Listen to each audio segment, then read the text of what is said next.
Bonjour tout le monde, j'espère que vous allez bien. On se retrouve ici, juste à côté de l'aérodrome de Pointreau. Donc on est là pour aujourd'hui vous montrer les journées portes ouvertes du club d'aéromodélisme de Cholet. Voilà, donc on va vous montrer tout ça au cours de cette Cap Télé Show.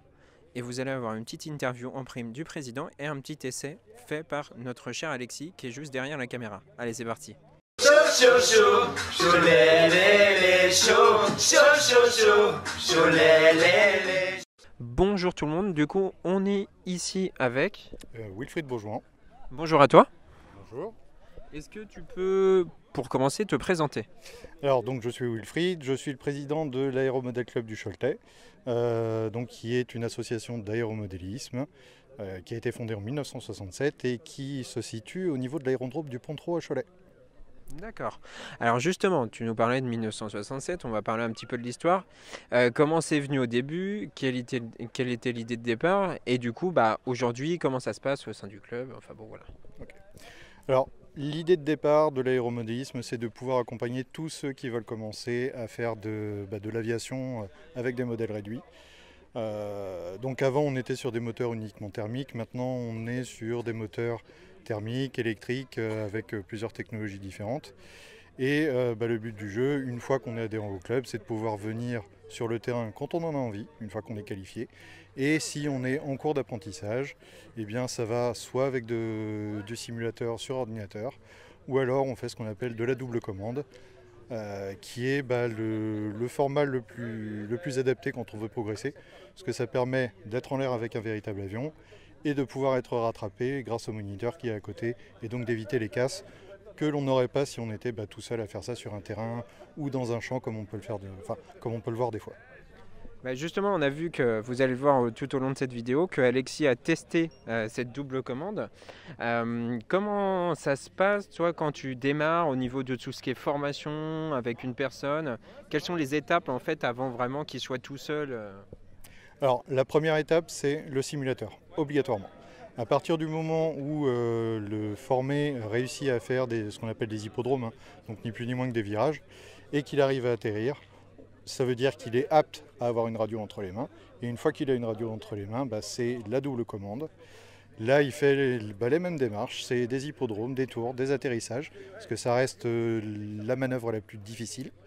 Et une fois que ça marche correctement, eh bien, il prend son premier avion, pas forcément avant, mais il prend son premier avion et il vole en autonomie. D'accord, donc c'est tout un petit processus, mais c'est accessible à tout le monde. Justement, tout le monde peut venir tester ça, c'est ça aussi le plus important. Il faut préciser pour vous qui regardez que tout le monde peut venir tester. Alexis lui-même en a jamais fait, il n'a jamais rien conduit, télécommandé et tout ça, et il a testé. C'est aussi ça l'avantage du coup de ce que vous faites ici dans votre association. Oui, tout à fait, parce que n'importe qui peut venir piloter. Alors on conseille généralement à partir de 8 ans, parce qu'à partir de là, ils arrivent quand même à avoir une concentration qui est suffisante. Mais après, on a des nouveaux élèves qui ont 60, 70, 80 ans. Tant qu'on est apte à voir l'avion en plein vol, on peut piloter, on peut apprendre. Alors après, ça va plus ou moins vite. Il y a des gens qui ont des facilités et qui vont apprendre en 2 séances et qui vont pouvoir être autonomes. Il y en a d'autres, c'est un peu plus long, mais de toute façon, notre rôle, c'est d'accompagner quel que soit le niveau. Voilà, ça se fait au fur et à mesure, j'ai envie de dire. Alors justement, par rapport au club, donc aujourd'hui vous êtes ici. Combien est-ce que vous avez de modèles? Comment ça se passe? Au niveau de l'organisation, vous avez un petit bâtiment juste derrière. Voilà, explique-nous un petit peu combien il y a de personnes aussi dans le club. Alors au niveau de notre club, on est entre 30 et 35, ça dépend des années, avec une petite pente montante actuellement, donc on est plutôt satisfait. Comme je disais, on peut voler n'importe quand. Et effectivement, quand les conditions climatiques ne sont pas satisfaisantes, eh bien, on rentre à l'intérieur du local, soit pour discuter tout simplement, ou pour faire un petit peu de simulateur. Après, au niveau des équipements, il faut distinguer plusieurs choses. Il y a des équipements qui appartiennent au club. Donc au club, on a 4 avions donc, qui appartiennent réellement au club, comme le remorqueur par exemple, qui permet de tracter des planeurs.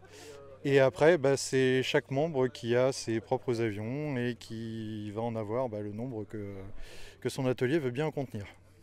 Et alors justement par rapport à ces avions, c'est très intéressant de le savoir, c'est qu'il y a je suppose des choses qui sont vendues déjà toutes faites, mais on peut aussi en créer soi-même. Oui. Alors en fait, il y a plusieurs approches, plus ou moins accessibles. L'approche la plus accessible, c'est ce qu'on appelle le polystyrène moulé. Donc c'est des avions qui sont mis dans des presses, ils sortent en polystyrène, ils sont quasiment directement prêts à voler. Donc ça, c'est l'idéal, c'est généralement relativement accessible. Donc ça permet de commencer sans se ruiner. Après, il y a d'autres techniques de construction qu'on appelle de l'assemblage de kit.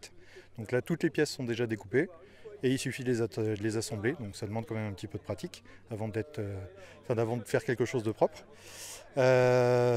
Ensuite, on a des gens, alors c'est plutôt des anciens qui ont tendance à faire ça, encore que, mais c'est de la découpe directement à partir de la planche.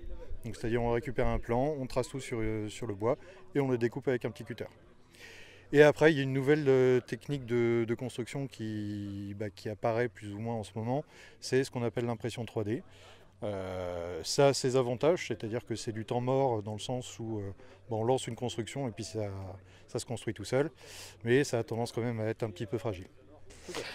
Justement par rapport aux projets d'avenir, quels sont vos projets d'avenir? Et puis notamment là aujourd'hui on est là pour les journées portes ouvertes. Je sais que tu m'avais parlé qu'aussi il y avait des événements à venir, donc est-ce que tu peux nous en dire un petit peu plus? Ouais.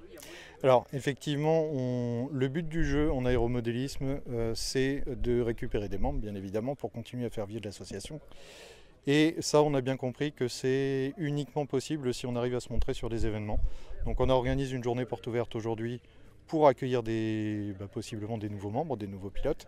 Mais on organise également des expositions. On a exposé l'année dernière à Pôle Sud, à Nantes. Mais on cherche aussi à organiser pour l'année prochaine notre seconde édition d'un meeting sur lequel, si tout se passe bien, on va pouvoir faire évoluer des avions sur la piste grandeur. Donc là, forcément, des avions d'exception avec des tailles aussi que l'on ne pourrait pas faire évoluer sur notre piste actuellement. Oui, parce que c'est ça aussi, vous avez une piste juste à côté où Alexis a pratiqué, donc c'est une piste entièrement dédiée pour vous, mais là, lors de cet événement, vous allez avoir de plus gros calibres et tout ça, donc on ne pourrait pas les faire décoller ici sur cette petite piste. En termes d'organisation sur cet événement, qu'est-ce que ça représente pour vous? Énormément de travail, puisque la législation nous impose en fait pas mal de choses, et au final organiser un meeting de modèle réduit, ça revient à peu de choses près à la même chose que d'organiser un meeting grandeur. Donc beaucoup de temps, des législations qui changent et qu'il faut appréhender correctement pour pas se mettre dans la difficulté. Et généralement, une fois qu'on a terminé le meeting, on est content de rentrer chez soi et de dormir un coup. D'accord. Alors donc du coup, ma dernière question, c'est est-ce que tu pourrais donner en quelques mots ou quelques phrases, donner envie aux gens de venir ici, tout simplement, tester, et puis peut-être après, ce serait une passion pour eux. Alors j'aurais tendance à dire qu'il ne faut pas avoir peur. Il faut essayer, se lancer, parce que de toute façon la responsabilité ne sera jamais celle de l'élève. Donc il faut se lancer, venir découvrir cet effet un petit peu grisant de voir des modèles voler et que l'on est capable de piloter pour pouvoir progresser sur des modèles d'exception, soit en termes de vitesse, de taille ou de gabarit. Oui, en fait on commence petit, puis au fur et à mesure on grandit de toute façon. Merci à toi en tout cas d'avoir répondu à toutes ces questions. On peut vous retrouver, je suppose, sur les réseaux sociaux, sur Internet? Oui, alors le plus simple, ça reste Facebook, donc sur la page ACDC Cholet. Et puis là, vous verrez nos différents événements, nos petites actions que l'on peut faire au jour le jour. D'accord. Merci à toi d'avoir répondu à toutes ces questions. Merci à toi de nous avoir accueillis ici. Oui, merci à vous d'être venu. Mais de rien.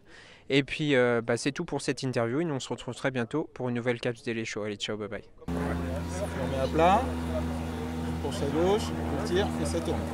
Et là je tire un peu fort donc il monte. Si je tire pas assez fort, tu vois, si je tire pas assez, tu vois, il va incliner et il descend. Tu vois ?